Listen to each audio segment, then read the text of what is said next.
a máquina digital. Na máquina com filme, você tinha que ter paciência, inclusive para esperar. Tirava uma foto agora deste evento e você só ia ver daqui a 15 dias. Ou tinha um batizado no domingo, amanhã cedo, você ia ver o álbum daqui a 2 meses. Você tinha que administrar a tua ansiedade.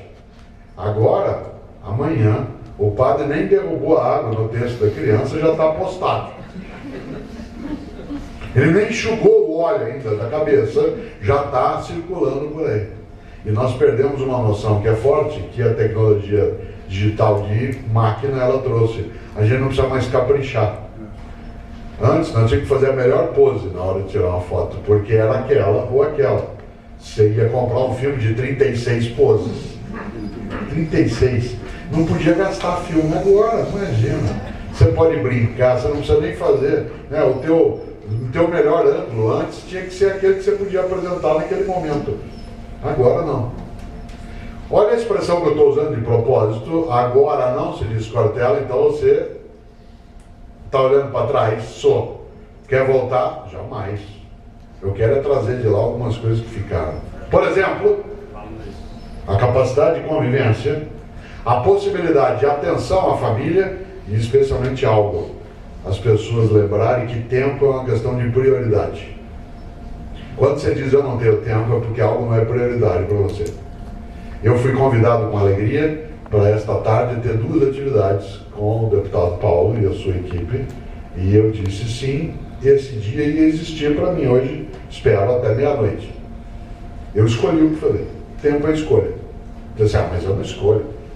Pois bem, foi lembrado aqui pelo nosso mestre de cerimônias que eu estou lançando um livro novo, o Pedro Mandela, que aliás eu vi que tem aqui, que é Vida e Carreira, um equilíbrio possível.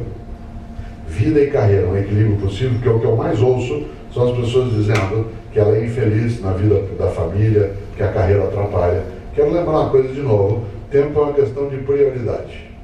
Quer ver um exemplo? Você já viu um infartado que não tem tempo, se ele sobreviver? Antes de infartar, dizia, o senhor tem que andar todo dia 1 hora, eu não tenho tempo para isso. Infartou, amanhã, 6 da manhã, está lá. Tem uma pergunta meio óbvia. Onde arrumou esse tempo? É o mesmo que ele tinha antes.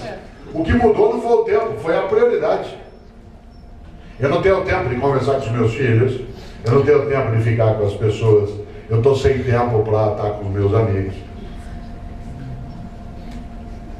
É interessante porque nesta hora algumas das redes sociais elas oferecem um conforto imenso. Porque como conviver com gente de verdade dá trabalho. Gente de verdade dá um trabalho danado. O mundo virtual tem esse grande sossego. Você desliga. Ou você cai. Ou no caso de algumas redes, você se suicida. Suicida no Orkut, acabou, não tem mais. Ninguém vai. Olha só. Esta grande questão da virtualidade, embora ela seja extremamente atraente, e ela tenha para nós inúmeros benefícios, no campo da saúde, do negócio, do lazer, ela não pode nos possuir. Eu quero ir amarrando um pouco isso, pensando em algo. Nós estamos vivendo num mundo que a gente precisa ser capaz de mudar e mexer. Mudar e mexer exige que a gente pense 2 coisas. A primeira é o filósofo Kant, filósofo alemão do século XVIII, como sabem vários.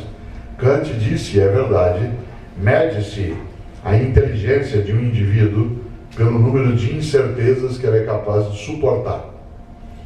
Mede-se a inteligência de um indivíduo pelo número de incertezas que ele é capaz de suportar. Suportar não significa sucumbir, significa não ser derrotado pelas incertezas. Claro que nós temos incertezas. É evidente que nós temos dúvida em relação ao que fazemos. O que a gente não pode é cair numa postura que é muito perigosa, que é a postura mais confortável que existe, que é a do desesperado. Você sabe que a grande esperança do desesperado é o próprio desespero. Porque quando você está desesperado, você não precisa fazer nada. É só você sentar e esperar dar errado. A pior coisa é ser alguém que tem esperança, porque quando você tem esperança, você tem que se comprometer. Você tem trabalho, você tem que ir atrás, você tem que levantar. Se você é um desesperado, você não vem para cá no sábado à tarde. Você fica em casa ou no outro lugar dizendo não vai dar certo. E vai fazer uma coisa melhor ainda. Vai dizer, se não deu certo ainda, não vai dar. E se ainda não deu errado, espera que você vai ver. Você sabe que a grande vantagem do pessimista sobre o otimista é que o pessimista não tem que fazer nada, só aguardar. Por isso, quero lembrar isso que é uma coisa perigosa. A segunda, uma coisa que diz o grande Fernando Pessoa, um dos seus heterônimos, Álvaro de Campos, há uma frase que ele diz num poema, que ele diz, na véspera de não partir, nunca, ao menos não há que se arrumar malas. Na véspera de não partir, nunca, ao menos não há que se arrumar malas. Isto é, tem gente que, em vez de partir para fazer de maneira melhor, ela argumenta que vai dar trabalho, e aí, então é melhor não ir. Desse ponto de vista, quero ir amarrando de novo com uma perspectiva. A ideia de que, em que mundo nós vivemos, em que mundo nós queremos viver, esse mundo que nós vivemos, ele nos deixa cheios de vida, ou ele nos deixa, no mais das vezes, desanimados, irritados, e atenção na palavra que eu vou usar, estressados. Cuidado, não confunda cansaço com estresse. Cansaço resulta de um esforço intenso, estresse resulta de um esforço sem sentido. Cansaço resulta de um esforço intenso. Por exemplo, jogar uma hora de futebol cansa, mas não estressa. Trabalhar no mandato político cansa, mas não estressa. Cozinhar para 30 pessoas cansa, mas não estressa. Desde que você tenha objetivo e esteja fazendo o que acha que tem que fazer. Dançar uma hora ou uma noite inteira cansa, mas não estressa. Transar cansa, mas não estressa. Quando estressa? Quando você não vê sentido naquilo que você está fazendo. Por isso, há pessoas que saem de casa já estressadas, porque elas não veem sentido naquilo que fazem. Aliás, a frase que eu mais venho ouvindo é, se eu pudesse eu largava tudo isso e ia fazer o que eu gosto. É esse o mundo que a gente deseja, para nós e para outros. Eu tenho um livro, que aliás estava aqui ouvindo no cartaz, chamado Qual é a Tua Obra? Esse livro, Qual é a Tua Obra, ele faz uma distinção que eu queria partilhar com vocês. Ali eu faço uma distinção entre trabalho e emprego. Não se confunda trabalho com emprego. Emprego é fonte de renda e trabalho é fonte de vida. Emprego é fonte de renda e trabalho é fonte de vida. Eu, no feriado agora, deputado, estava na Ilha Bela, no litoral norte de São Paulo, onde eu fiquei 5 dias. Eu estava de férias, minhas férias naquele momento. E eu fiquei 5 dias cozinhando, dia e noite. Para os filhos, para as noras, para os genros que passaram por lá. Né? Foi um trabalho imenso e uma alegria sem fim. Toda noite eu ia dormir cansado e no outro dia eu levantava descansado. Cansaço você cura descansando. Estresse você cura mudando de objetivo e de vida. Lamento não cura estresse dormindo. Como diz a música, ouça o bom conselho que eu lhe dou de graça, não adianta dormir que a dor não passa. Estresse, nós temos uma vida que você ouve falar, estou estressado. Estou estressado nos leva a 2 atitudes. A primeira é acostumar com o estresse. A gente acostuma. É confortável. Como acostuma não ter que levantar para mudar de canal. Como acostuma comer comida sozinho, quieto. Como acostuma comer assistindo televisão para ver se ocupa a mente com outra coisa. Claro que acostuma. Isso eu não tenho dúvida. Nós acostumamos com poluição. Quando eu me mudei para São Paulo, o rio Tietê era navegável. Isto é, tinha disputa de regata no rio Tietê. O Corinthians, que é um dos times que fica na marginal do rio Tietê, tinha clube de regata. Havia disputa ali. O rio Pinheiros, que é um dos 2 rios grandes da cidade, ele era um rio líquido. Isso é sério. Hoje você repete o milagre de Jesus, você anda sobre ele. Agora eu vou te contar. A gente acostuma com o apodrecimento, com a degradação. Tanto que O Rio Pinheiros, por exemplo, é um rio que morreu. Do que a ciência conhece hoje, em 2011, ele é irrecuperável. O Tietê não. Dá ainda para fazer o que foi feito no Tâmisa, mas no Pinheiros não mais. Nós humanos matamos um rio que há séculos andava por ali. E ele não renasce. E nós acostumamos. Por exemplo, quem morou em São Paulo ou mora, sente até falta dele. Quando você vai chegando nas rodovias, você já vai sentindo aquele fedor.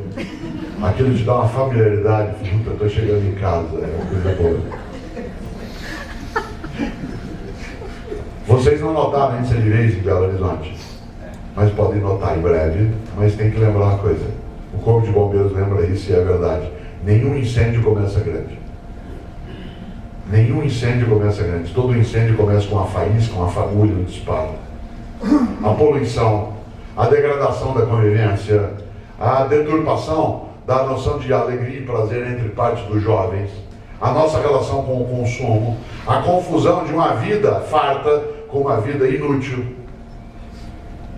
Nenhum incêndio começa grande. Por isso, olha só, em que mundo você vive? Você e eu vivemos num mundo em que a gente sabe que há uma série de adoecimentos. E esses adoecimentos, eles precisam ser mudados. De quem defende, depende também de nós. Não só, mas também. Afinal de contas, como dizia Paulo Freire, nosso maior educador, que fará 90 anos agora, dia 19, daqui 9 dias. Se vivo estivesse, 90 anos faria. Paulo Freire dizia algo que é verdade. Ele dizia, é preciso ter esperança. Mas ele falava, tem que ser esperança do verbo esperançar. Porque tem gente que tem esperança do verbo esperar. Eu espero que resolva, espero que funcione, espero que dê certo. Isso não é esperança, isso é espera. Esperançar é ir atrás, é se juntar, é não desistir. Esperançar é ser capaz de recusar aquilo que nos diminui. Esperançar é entender o que um dia disse o grande político britânico Benjamin Disraeli, que a vida é muito curta para ser pequena. A vida é muito curta para ser pequena. Esperançar é, acima de tudo, se inspirar nos homens e nas mulheres que não desistiram. Em vez de se inspirar naquele que muita gente se inspira, que é o Mendes Sá. Lembra-se do Mendes Sá? Um dia uma professora de História do Brasil dava aula sobre os governos gerais. Ela falou sobre o Tomé de Souza, falou sobre o Duarte da Costa. Quando ela estava falando sobre o Mendes Sá, ela viu que tinha um aluno distraído lá no fundo, e para pegá-lo, lógico, virou e falou assim, Paulo, o que fez Mendes Sá? Ele disse, fez o que pôde. Cuidado com o Mendes Sá. Gente, nós temos que ter uma presença mais forte na nossa comunidade. Eu faço o que eu posso.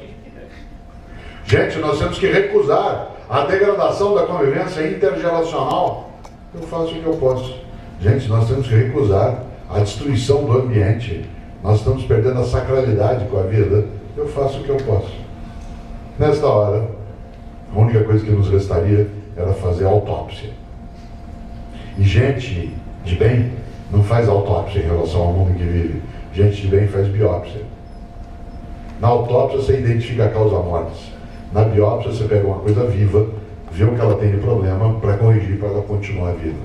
E nós temos que fazer com a nossa vida, com o nosso mundo, biópsia. Mas, para isso, e aí a última coisa que digo, é a gente abre, às vezes até uma reflexão, uma ideia, uma sugestão, uma questão. Eu queria terminar com a frase que termina o livro Qual é a Tua Obra? Que é mencionado de novo no Política para Não Ser Idiota, com a Renata Janine Ribeiro, que veio também para conversar, algumas pessoas aqui estiveram. Nesse livro, Política para Não Ser Idiota, a gente retoma, mas a frase é a última do Qual é a Tua Obra, que é uma frase do François Rabelais, que é a frase que eu mais repito no meu cotidiano. Rabelais, que foi um grande monge beneditino da Renascença francesa, quem gosta aqui de literatura francesa, ele escreveu Garganto, A Pantagruel. Rabelais disse, foi uma frase que eu vou dizer 2 vezes, pela força que ela carrega. Ele disse, conheço muitos que não puderam quando deviam, porque não quiseram quando podiam.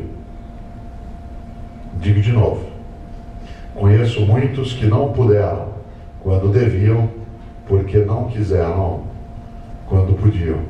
A gente quer, deve e pode. Tem que fazer. Senão o mundo em que a gente vive é o que nos liquidará. Obrigado. Obrigado. Muito bom. 20 para as 18, nós temos no mínimo 20 minutos, porque 18 horas é o nosso, como a gente diz em português, deadline.